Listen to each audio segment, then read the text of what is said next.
I'll just start back to where I was cut off.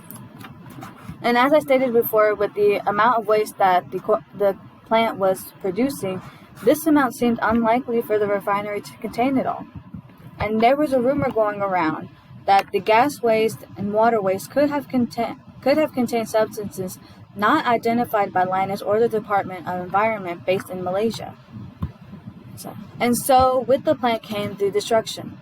First being the environmental problems, such as air pollution, water pollution involving the underground and surface water, deforestation, and how they created the plant and ripping out all vegetation, and the biodiversity loss the country faced.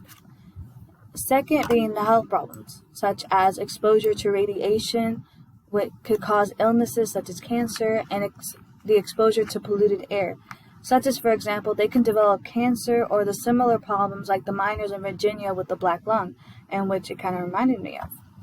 And lastly being the socio-economic problems, the increase of corruption in government. Citizens aren't really trusting their government anymore with events like this.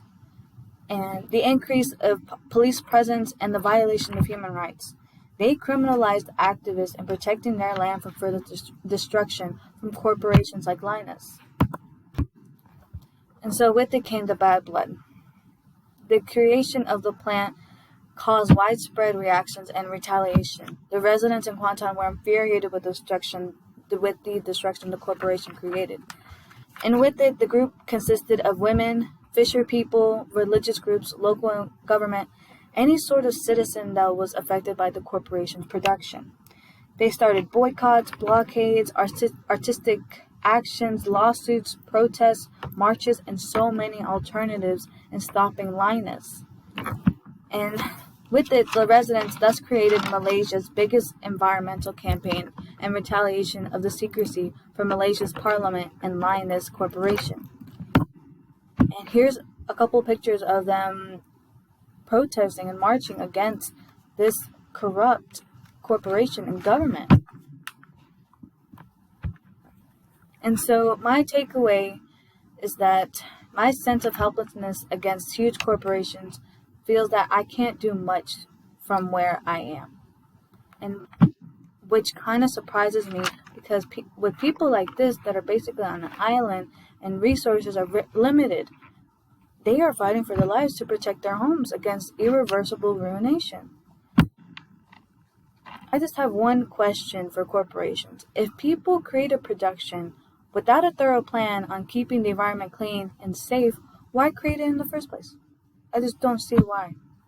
Why is this something one must be careful of on how and where they dispose of it? And another thing which I think influences is the money. And money is a difficult thing to play with because it's sort of like a seesaw with happiness and disaster. And with it, I feel that environmental injustices aren't shown as much in the media as other things. And so, with doing this project, it has opened my eyes that there are other parts of the world, even small cities, that are being affected by corporations. And so, I'm glad I did this project. It has opened my eyes. Alright, thank you.